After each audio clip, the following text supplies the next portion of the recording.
Guys, ito na ang aking spaghetti. Ayan. Talagang napakarami ng ano niya guys. Yung sahog niya ba?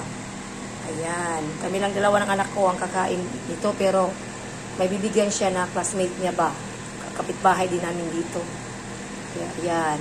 Inamihan ko na. Talagang special ito guys.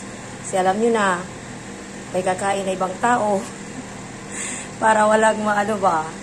Para masarapan talaga sila guys. Ayan. Oh my God, napakaraming ano guys.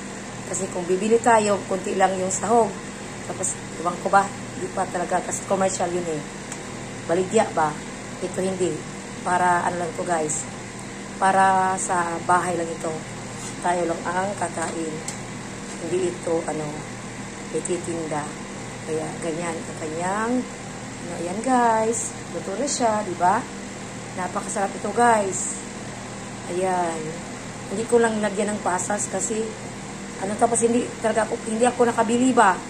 Pero gusto sana ng aking anak merong pasas, pero hindi naman ako nakabili. Yan na lang guys. So, tingnan nyo. Napaka-juicy niya. Yan. At maraming meat. Yan. Ito ang aking special spaghetti.